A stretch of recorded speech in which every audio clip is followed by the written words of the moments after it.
Before we begin, I need you to understand something about this story.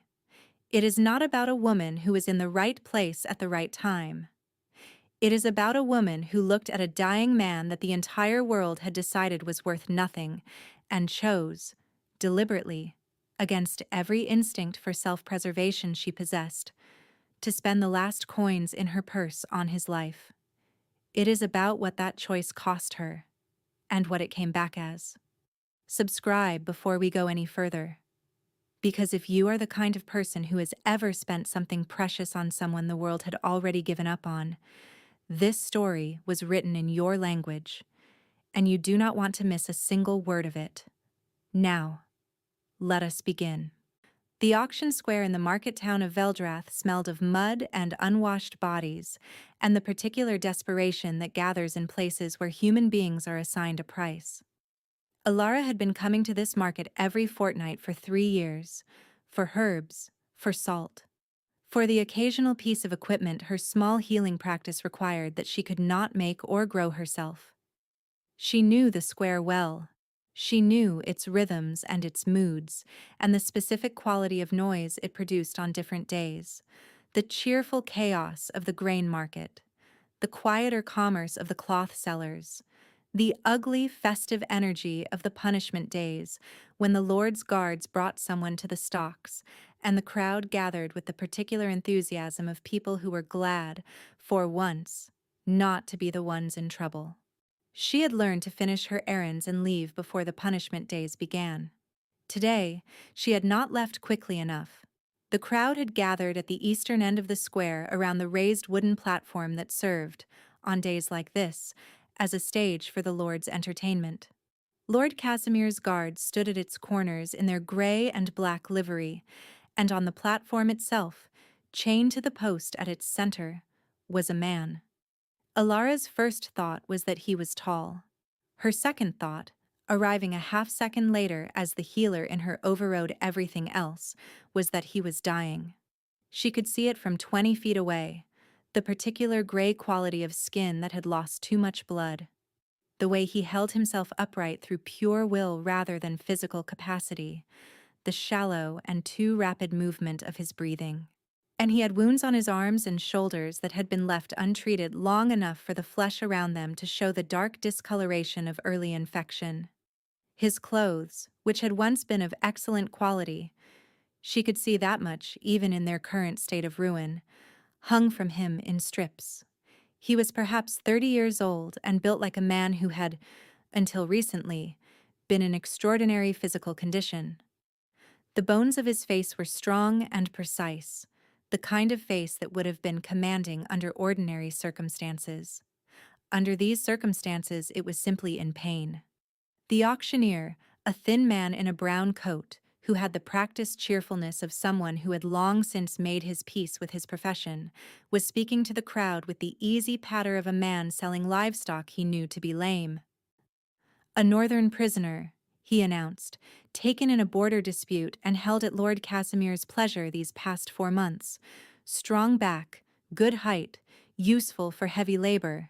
His lord has set a price of 8 silver for his service until the debt of his capture is repaid." "Who will open the bidding?" the crowd murmured. Nobody moved. 6 silver. The auctioneer tried. Nothing.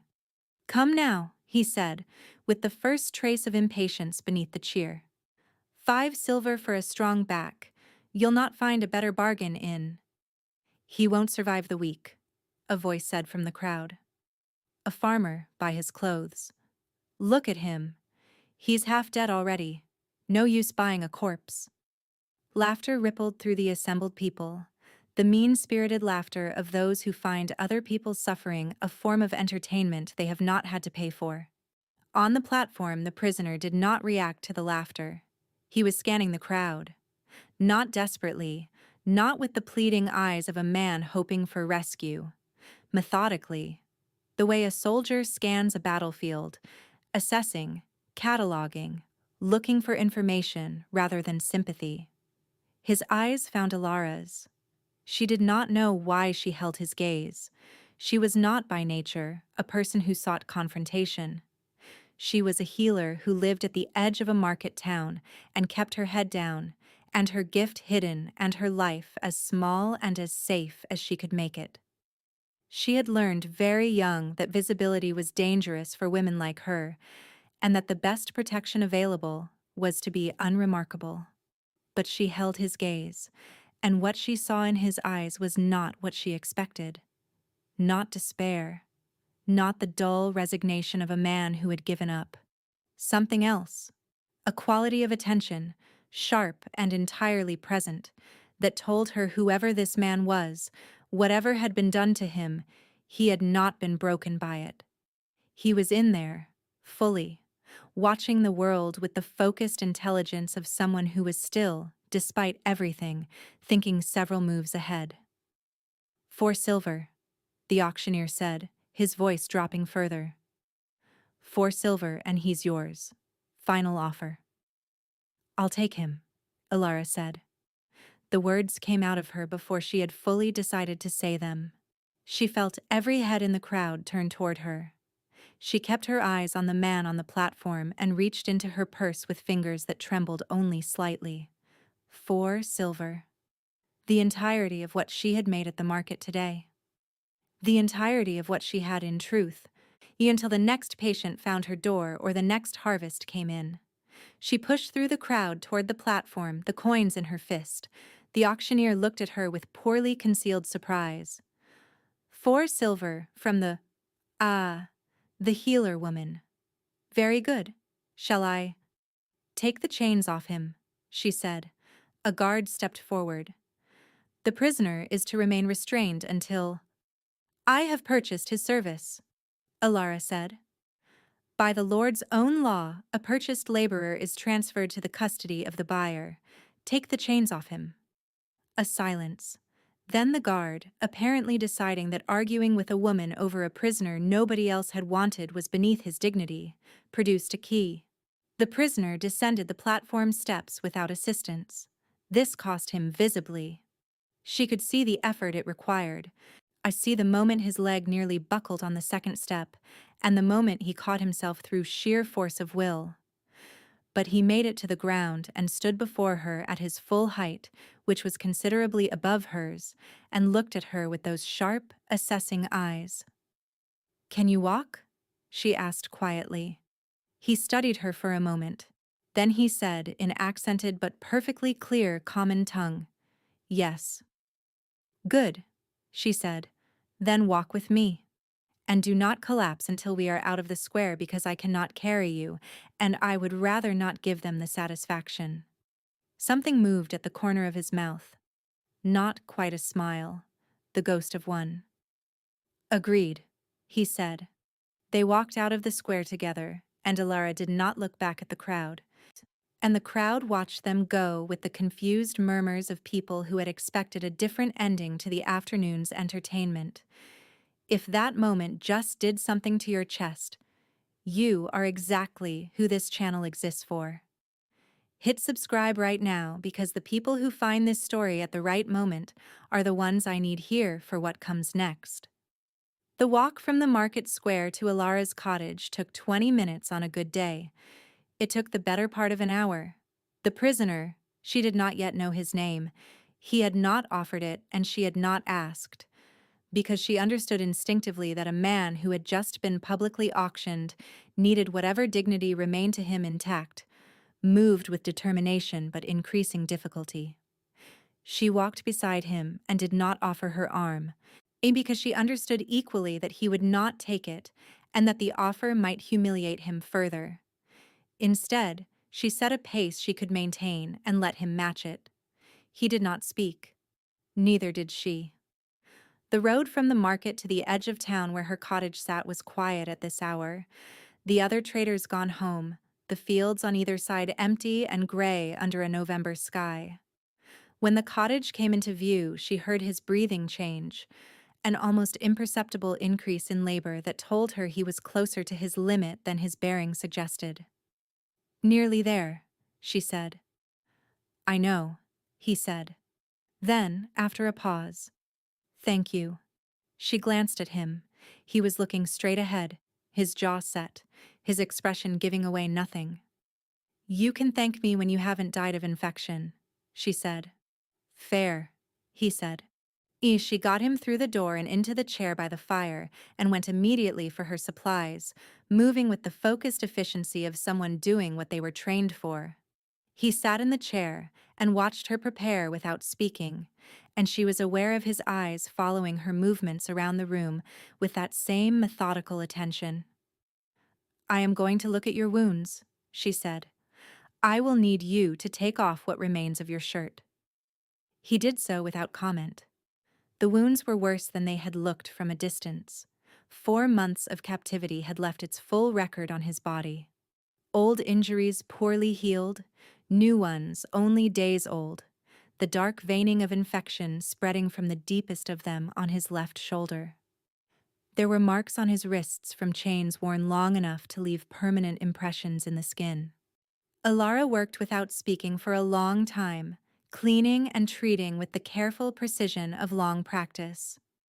He bore it without sound, which told her either that his pain tolerance was extraordinary or that he had learned in captivity to give nothing away. She suspected both. "What is your name?" she asked, when the worst of it was done. A pause. "Rowan," he said. It was not, she would realize later, a lie exactly. It was his name. It was simply not all of his name, and the part he had left out was, as it turned out, considerable. "I am Alara," she said. "I know," he said. "The auctioneer called you the healer woman." "He did," she agreed. "Are you afraid of me?" he asked. She considered the question honestly. "No," she said. "You should be," he said. Not as a threat. As a statement of fact, one delivered with the same directness he seemed to apply to everything. "Perhaps," she said. "But I have found that fear is a poor guide to whether something is worth doing. If I had been guided by fear today, I would have finished my errands and gone home." He looked at her. "Why didn't you?" he asked. She set down her cloth and looked back at him. "Because you were dying and no one was going to do anything about it," she said. "And I am a healer. Doing something about it is rather the point." He held her gaze for a long moment. "That is the whole reason?" he said. "Is it not sufficient?" she said. He looked at the fire. "It is more than sufficient," he said quietly. "It is more than most." He stayed for 10 days. She had not planned for 10 days. She had planned in the vague and practical way of someone managing an unexpected situation for perhaps 3, long enough to stabilize the infection, long enough to ensure he could travel without dying on the road, long enough to fulfill the obligation she had taken on in the auction square without examining her reasons too carefully. 3 days became 5 because the infection was more stubborn than she had expected. 5 became 7 because a fever broke on the 5th night and left him weak enough that traveling was genuinely inadvisable. 7 became 10 because, and this was the part she examined least carefully, the evenings had become something she was reluctant to end. He was, she discovered, remarkable company. Not in the obvious ways. He was not charming in the performed sense. Not the kind of man who deployed wit as currency or used conversation as a means of managing impressions.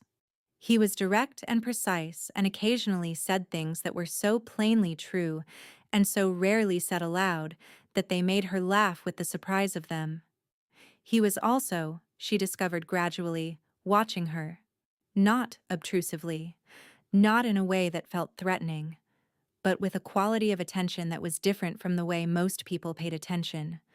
More complete, more serious, as if he was filing away not just what she said, but the context around it, the things she revealed without meaning to, the shape of the life she had built in this small cottage at the edge of a market town.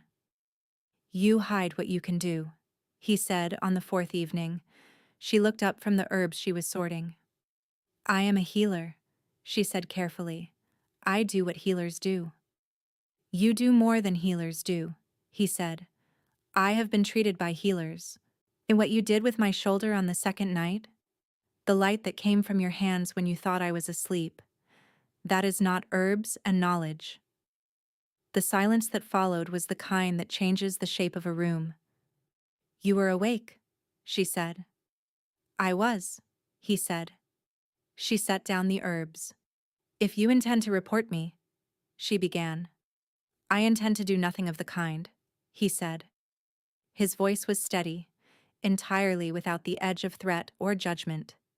I am telling you that I saw it because I do not want there to be things unsaid between us. Not after what you did. She looked at him for a long moment.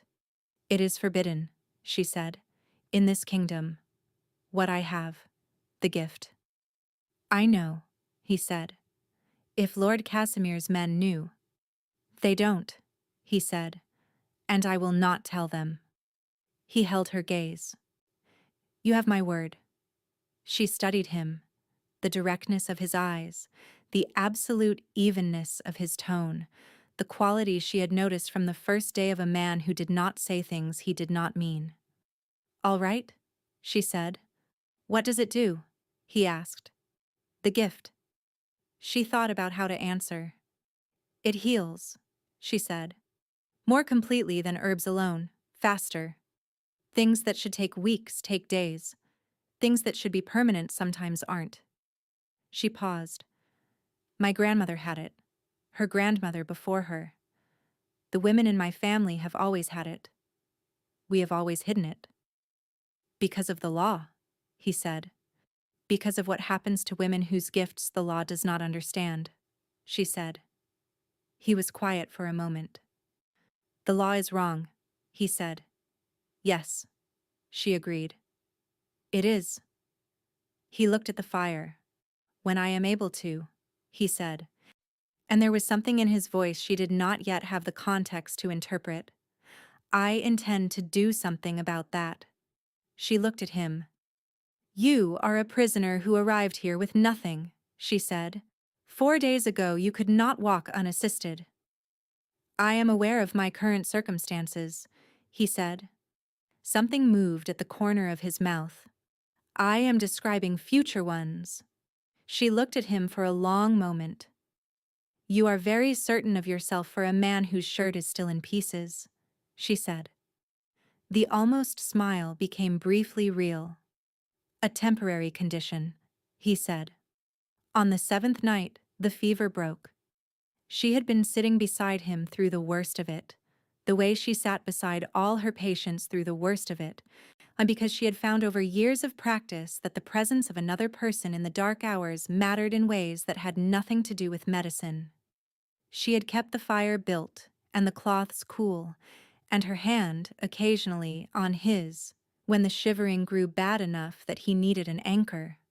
At some point in the depths of the night, the shivering stopped. His breathing steadied. She felt him become, incrementally, simply a man sleeping rather than a man fighting.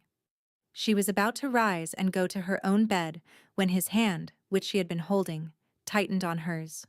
She stayed.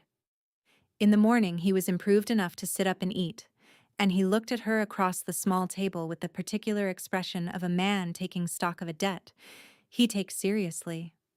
You stayed through the night, he said. I stay through all the difficult nights, she said. It is part of the work. It is not part of any work I have seen before, he said. She handed him bread and said nothing. Ilara, he said. She looked up. I need to tell you something, he said. About who I am? I told you my name was Rowan. It is your name, she said. I could hear that it was true. It is part of my name, he said. The part I give in situations where the whole of it would create complications. He held her gaze. My full name is Rowan Aldenmere. I am the second prince of Caldrath. The silence that followed was very long. The kingdom to the north, she said finally. Yes, he said. The kingdom that has been at war with Lord Casimir's territory for 3 years, she said. The same, he said. She looked at him. And you were at the auction because... Because my brother arranged it, he said. His voice did not change, but something in his eyes did. A brief, controlled flash of something old and painful. Cedric, the crown prince. He has wanted the throne without the complication of a younger brother for some years. When the opportunity arose to have me captured and sold into the Lord's custody rather than ransomed back to Caldrath, he took it. He sold you, she said. He sold me, he confirmed. She set down her bread. She thought about the auction square, the crowd that had laughed, the auctioneer dropping the price by increments, the 4 silver coins in her fist, the last of what she had. If I had not bought you, she said, you would have left the square, he said, and I would have been sold eventually to whoever wanted a strong back. Juan and I would have died within the month, and Cedric would have had his throne without a challenger. He paused. That was the plan. And now, she said. He met her gaze. Now I am alive, he said. Which means the plan has failed. Which means Cedric will know it has failed when I do not appear to have died quietly. He paused. Which means he will send someone to finish what the plan started. And they will come here first. The fire crackled. Outside, the wind moved through the bare trees. How long? She said. Days, he said. Perhaps less. I am sorry. I did not intend to bring this to your door. She looked at him for a long moment. Then she rose and began, with the focused efficiency he had come to recognize as her response to every crisis, to think. I need you to stop for 1 second. If you are not subscribed yet, to do it now. Because people who leave at this moment never find out what happens next, and what happens next will wreck you in the best possible way. She did not run. She considered it. The practical, frightened part of her that had spent 30 years keeping her head down and her gift hidden understood immediately that the sensible response to the revelation that assassins were coming was to be somewhere else when they arrived. But she looked at Rowan, at the man who had been auctioned in a market square and had not begged and had not broken and had sat in her chair by the fire and said the law is wrong with the calm certainty of someone who intended to do something about it. And she thought about the 10 days she had spent building him back from the edge of death. And she thought about her 4 silver coins. And she thought about the women in her family who had hidden their gifts for generations. And she made a decision. You need to get a message out, she said, to whoever in Caldrath is still loyal to you. He looked at her carefully. Yes. You have been here 10 days, she said. You know the roads. You know the market. I know the people, who can be trusted and who cannot, who owes me a favor and who fears me enough to be useful. She met his gaze. Tell me what you need and I will find you the means to send it. Ilara, he said. When I said they would come here first, I understood what you meant, she said. Then you understand what helping me will cost you. I understood that in the auction square, she said, before I knew who you were. When I spent 4 silver coins on a man the entire crowd had written off because it was the right thing to do, and I have not stopped thinking it was the right thing to do since. She paused. The addition of assassins to the situation does not change my arithmetic. He looked at her for a long moment. Something changed in his face. Not the almost smile, not the controlled intelligence she had been watching for 10 days, but something deeper and less guarded. Something that looked like a man encountering something he had not expected and did not entirely know how to contain. All right, he said quietly. Good, she said. Then tell me who to contact. The message went out on the 9th day, carried by a merchant she had healed 2 winters ago of a chest illness that should have killed him, who owed her more than coin and knew it. And she wrote nothing herself. Rowan had composed it from memory in a cipher she could not read, and she had not asked. On the 10th day he was well enough to travel. She packed what she could, herbs, supplies, the small amount of coin she had left after the market, and helped him load the horse she had borrowed from her neighbor under the pretext of needing to visit a patient in the next valley. They stood at the edge of the road in the gray morning. She had thought she knew what this moment would look like. She had thought it would be practical, efficient. The ending of a 10-day obligation cleanly completed, both parties returning to their respective lives. She had not thought it would feel like this. "Come with me," he said. She looked at him. "When my men arrive, and they will arrive, Alara. I promise you they will. Come with me. Each of you are not safe here now, and—" He stopped. Something in his expression that was not the controlled assessment she was used to. Something less managed. "I do not want to leave you here." "You are a prince," she said. "You have a kingdom to reclaim and a brother to deal with, and an army to reassemble. You do not need a village healer complicating. I need the woman who spent her last coins on a dying prisoner because it was the right thing to do," he said. "I need her specific kind of courage, which I have not encountered before in 30 years of living in a world full of people who do brave things only when it is safe to do so." He held her gaze. "And I need her to know that what she did mattered. Not just to my survival. To me." The road was quiet around them. The trees were bare and the sky was the color of old pewter, and it was, by any objective measure, an entirely ordinary morning. "Come back for me," she said, "when it is done, if you still want to." He looked at her for a long moment. Then he crossed the distance between them and took her hand and pressed his lips to her knuckles the way she had seen noblemen do in the illustrations of the books she kept. But this was nothing like an illustration. This was warm and real and entirely serious. "I will come back," he said. "With an army, if necessary." Something moved in her chest. "I hope it is not necessary," she said.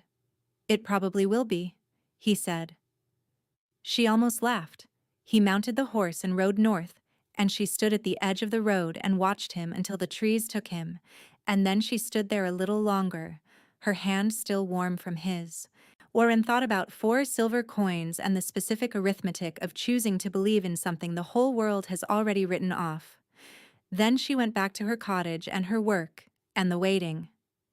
If this story is doing something to you, if something in your chest is doing what I think it is doing, like this video. Because you are exactly halfway into the part that people cannot stop thinking about. The waiting lasted 6 weeks. 6 weeks of ordinary days that were not ordinary at all, because every sound on the road made her look up. Because every stranger who came to the market made her watch his face for the specific quality of a man who had been sent to find her. Because every morning she woke and lay in the dark for a moment thinking about a man riding north on a borrowed horse with nothing but a cipher in his pocket and a promise she had not asked him to make. She kept working. She healed a farmer's broken arm in the 2nd week, and a child's fever in the 3rd, and a woman's complicated pregnancy in the 4th and 5th. And in none of these cases did she use more than her herbs and her knowledge, because Rowan had said they would come here first and she had believed him, and being believed was more than enough reason to be careful. The man from Casimir's guard came in the 4th week. He did not announce himself as such. He came to her door in the evening in the clothes of a traveler and asked for treatment of a wound on his arm that was, she noted immediately, not the kind of wound a traveler sustains, but the kind a soldier sustains. And he sat in the chair where Rowan had sat and watched her work with an attention that was nothing like Rowan's attention and everything like the attention of someone building a case. "You treated a prisoner," he said as she bandaged his arm, "6 weeks ago, from the market auction." "I treat many people," she said. "This one was specific," he said. "Tall, dark hair, northern." "I don't recall a patient matching that description," she said. He looked at her with the flat eyes of a man who did not believe her and did not care whether she knew it. "Lord Casimir would like to speak with you," he said, "about your recollection." She was taken to the castle the following morning. Lord Casimir was a compact man with the particular kind of confidence that comes from having never been seriously challenged, and he looked at Alara across his council table with the expression of someone who had already decided the outcome of the conversation and was going through the motions of having it. "The prisoner you purchased," he said. "Where is he?" "I purchased his labor," she said. "He completed the terms of the sale and left. I have no further knowledge of his whereabouts." "He was a northern prisoner," Casimir said. "A significant one. More significant than my auctioneer understood when he sold him for 4 silver coins." His eyes were cold and precise. "His recovery would represent a considerable problem for certain arrangements I have made." "I am a healer," she said. "I treat wounds. I do not manage political arrangements." "No," he said. "But you enabled someone who does." He leaned forward.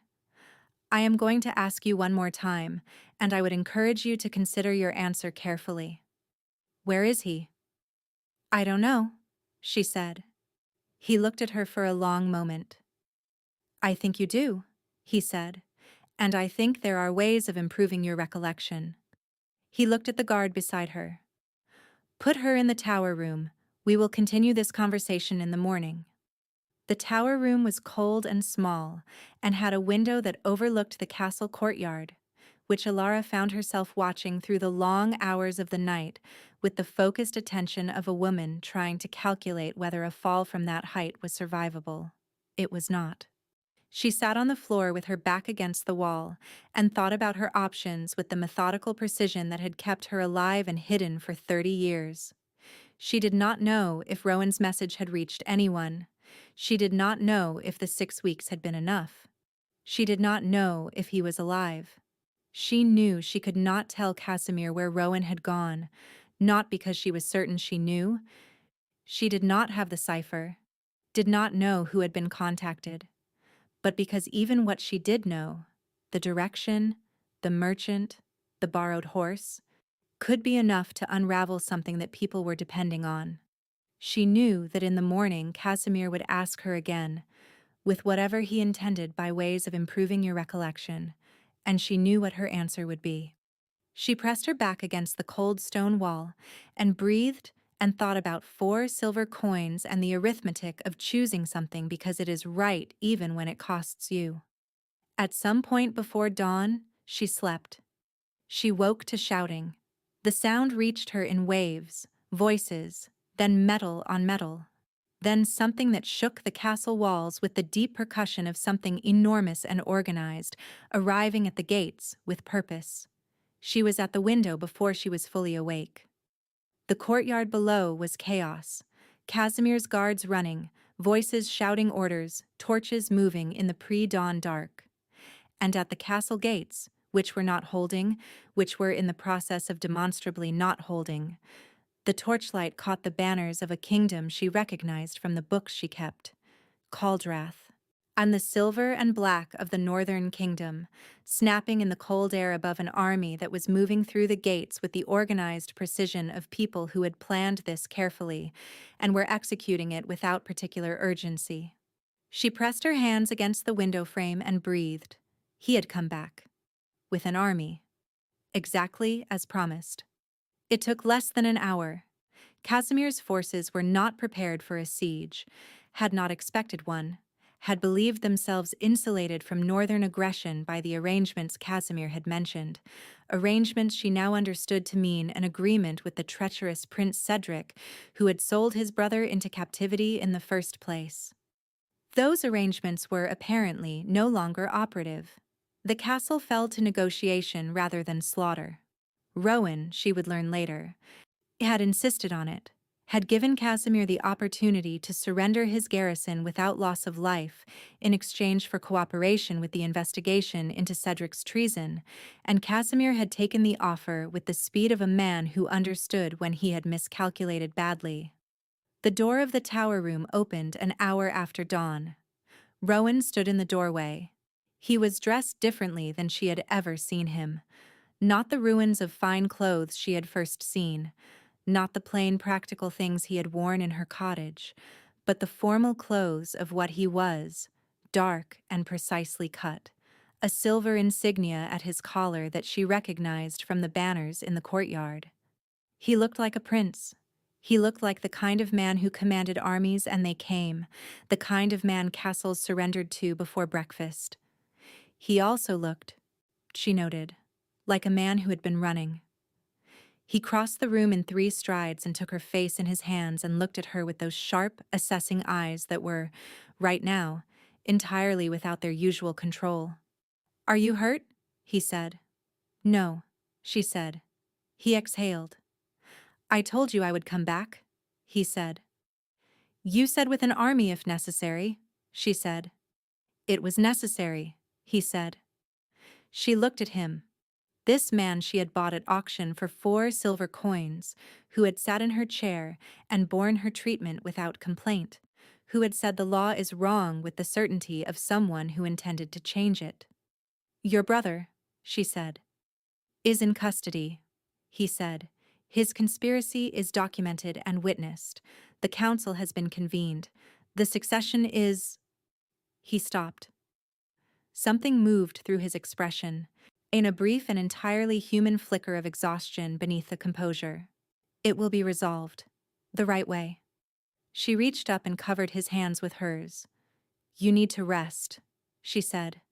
Something that was almost a smile moved across his face. "I have been trying to rest for 6 weeks," he said. "I found it difficult." "Why?" she said. He held her gaze. "Because I had left something unfinished," he said. "Something that mattered more than I had expected anything to matter, and I could not." He paused. "I kept thinking about 4 silver coins, about a woman who spent the last of what she had on a dying man in a market square because it was the right thing to do. And I kept thinking that a person like that—" He stopped again. "Say it," she said. "A person like that deserves to know that it changed everything," he said. "That she changed everything. Not just the political situation, not just my survival. Everything." His thumb traced her cheek. "I came back for you, Alara. Not because you need protecting, though I will protect you with everything I have, because I could not imagine doing any of what comes next without you in it." The tower room was cold and gray and entirely unglamorous. It was, Alara thought, a perfectly adequate place for this.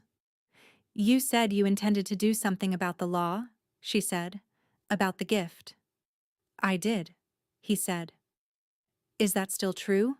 she said. "It is the first thing I intend to do," he said. "When the succession is settled, and the council is convened, and the kingdom is stable enough for legislation, the first thing—" She looked at him. "Then yes," she said. He looked at her. "Yes?" he said. "You asked me in the road to come with you," she said, "when it was done. If you still wanted to." She held his gaze. "You came back. You still want to. So yes." The almost smile became entirely real. He pulled her close with the careful deliberateness of a man who had thought about this for 6 weeks and was not going to rush it now. And she went. And outside the window the Caldrath banners snapped in the morning wind over a castle that had just changed hands. And it was not a particularly romantic setting for a beginning, but it was an honest one, which she had always thought was better. Just before the end, share this video right now. Not later. Now. Some stories find the people who need them through the people who love them first. Send this to someone who needs to hear it today. What followed was neither simple nor quick. The trial of Prince Cedric took 3 months, conducted before the full council of Caldrath with the documentation of his conspiracy laid out in meticulous detail. The correspondence with Casimir, the arrangements made for Rowan's capture, the financial transfers that had funded it, the testimony of the men Cedric had employed who, faced with the evidence against them, proved willing to speak with considerable frankness. Cedric was stripped of his title and his lands and sent into permanent exile, which Rowan had insisted on over the council's preference for something considerably harsher, because Rowan was, as Alara had understood from the first days in her cottage, a man who believed in doing things the right way even when the easier way was available, and the temptation was considerable. The council was not entirely pleased with him about this. He did not particularly care. Rowan was crowned in the spring, in the cathedral of the capital city, on a morning when the light came through the high windows at an angle that turned everything briefly golden. Alara stood at the edge of the ceremony and watched, and felt something complicated and warm moving through her chest. Pride, she thought, and something deeper than pride. The specific satisfaction of having been there at the beginning, of having known what he was before he was this. He found her eyes across the cathedral in the moment the crown was placed on his head. He held her gaze for exactly long enough. Then he looked back at the priest, because he was being crowned king, and it required his attention. And she smiled at the side of his face, and thought about 4 silver coins. The law was the first legislation he passed as king. He had promised her this, and he kept it. Drafted in consultation with her. Written in the specific and grounded language of someone who had sat in a healer's cottage for 10 days and understood exactly what it meant to live inside the problem the law was designed to solve. The prohibition on the persecution of healers and those with gifts of power was the operative clause. It was brief, and it was clear, and it contained no qualifications and no exceptions, and it was read aloud in every market square in the kingdom of Caldrath on the same morning. In the market square in Veldrath, where a woman had once stood with 4 silver coins in her fist and made a decision that changed the shape of things, and a crowd gathered to hear it read and did not entirely know what to make of it. An old farmer standing at the edge of the crowd turned to the woman beside him and said, puzzled, "The new king is a strange one." "He is," the woman agreed. "Spent 4 months in a prison and came out with ideas about healers," the farmer continued. "Peculiar." "Very," the woman said. She was not, in fact, a local woman. She had ridden south for the day with no official purpose and no announcement, simply wanting to hear it herself in this specific square, in the place where it had started. She stood and listened to the law being read and felt the warmth that lived in her hands. The gift her grandmother had carried and her grandmother before her, the thing she had hidden for 30 years. And she let it simply be what it was. Not a secret, not a shame. A gift. The wedding took place in the summer, in the eastern courtyard of the palace, in the presence of the full court and the diplomatic representatives of 7 neighboring kingdoms, and a considerable number of ordinary people who had simply arrived because the gates were open and the king had said they were welcome. It was not the most formal ceremony in Caldrath's history. It was, by the account of everyone who attended, the best one.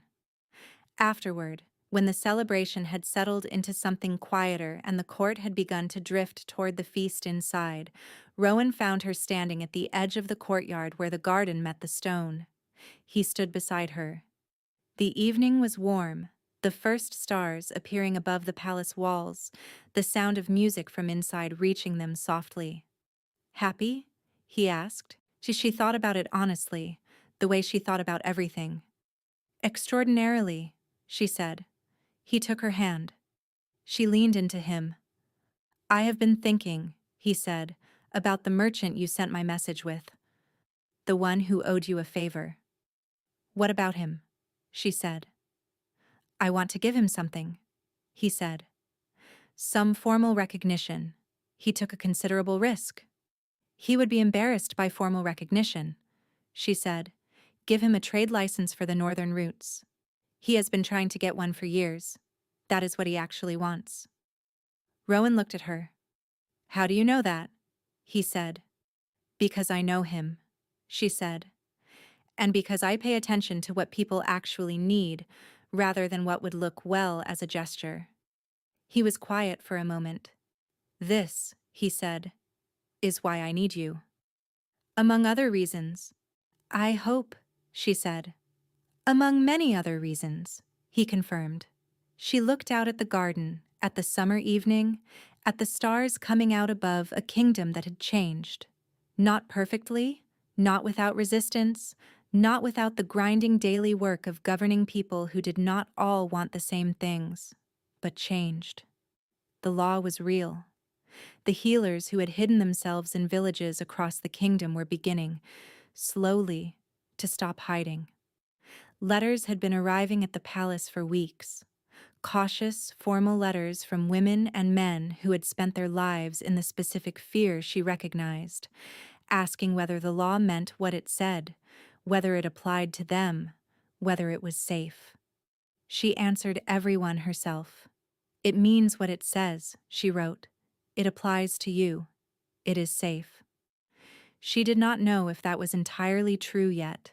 Safety was not a thing that arrived all at once. It was built slowly, through the accumulation of days in which the thing you feared did not happen, until eventually you understood that the world had changed enough that the fear was no longer the most accurate guide to how to live. But it was truer than it had been, and it was getting truer. She thought about a woman in a market square with 4 silver coins and a dying man, and a crowd that had already written off the outcome, and she thought about the arithmetic of choosing to do the right thing even when nobody else is going to, even when it costs you the last of what you have. It does not always come back as an army, she thought. But sometimes it does, and the times it does not. The times it simply costs what it costs and the world takes no particular notice, those matter too. Those are the foundation of everything else. Those are the choices that make the people who make the choices that change the things that change the world. She pressed her face against Rowan's shoulder. He pressed his lips to the top of her head. The garden held them. The stars came out above Caldrath. Above the changed kingdom, above the open gates and the trade licenses and the law that said in plain language what had always been true, that a gift is not a crime, and a person is not their worst circumstance, and the world is not finished being made. It was a good evening for a beginning. It had been a good beginning from the very first moment. 4 silver coins, she thought, best spent. If you made it here, if you stayed through every moment of this story, you are not the kind of person who leaves when things get hard. Neither am I. Subscribe, because I will be here every single week with a story that reminds you what you are worth. And you deserve to hear every single one. She bought a dying prisoner at auction. Then he came back with an army. And the woman who had spent 30 years hiding what she was finally stopped hiding. That is the real story. That is always the real story. See you next week.